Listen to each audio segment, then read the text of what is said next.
शूर्पणखा का राम और लक्ष्मण से मिलना।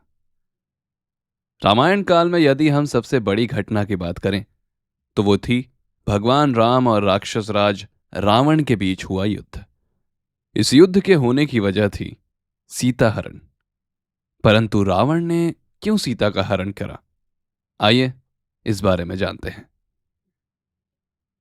रामायण काल में जब भगवान राम, माता सीता और छोटे भाई लक्ष्मण जी वनवास काट रहे थे तो वे वन में एक स्थान से दूसरे स्थान पर भटकते हुए ऋषि मुनियों की सेवा और सहायता करते थे और साथ ही साथ उनकी पूजा अर्चना और तपस्या को भंग करने वाले राक्षसों को दंडित करते थे।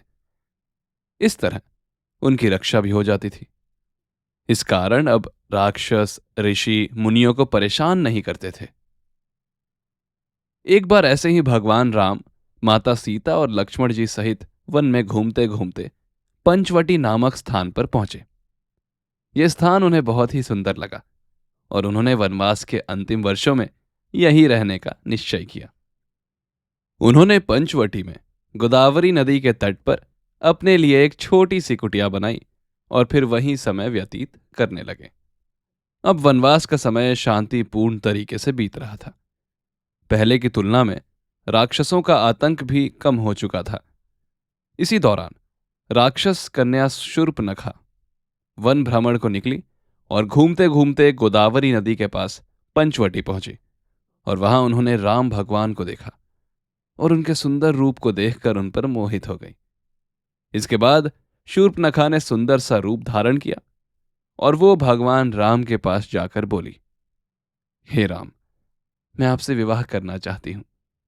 तब प्रभु श्री राम ने ये कहते हुए ये प्रपोजल ठुकराया कि वो मैरिड हैं और उनकी धर्मपत्नी सीता उनके साथ ही हैं, और ये कहकर उन्होंने अपनी पत्नी सीता की ओर इशारा किया।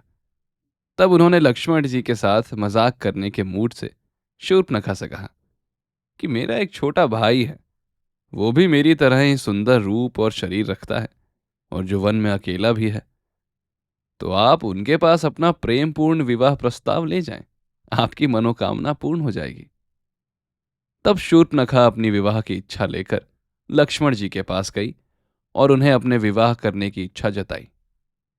तो लक्ष्मण जी ने उनका मजाक उड़ाते हुए कहा कि मैं तो अपने भैया और भाभी का दास हूं और अगर तुम मुझसे विवाह करोगी तो तुम्हें भी उनकी दासी बनकर रहना होगा।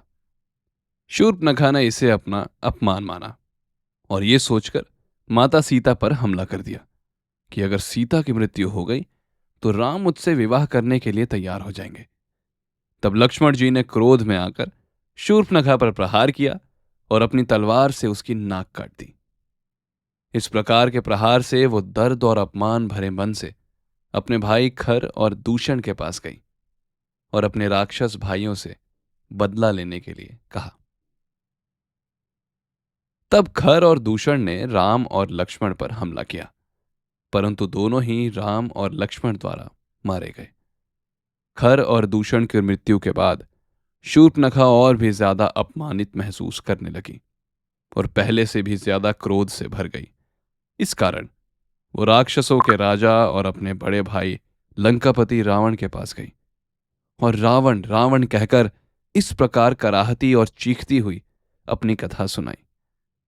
साथ ही साथ सीता की सुंदरता का भी बखान किया और रावण को अपने अपमान का बदला लेने के लिए युद्ध करने के लिए उकसाया।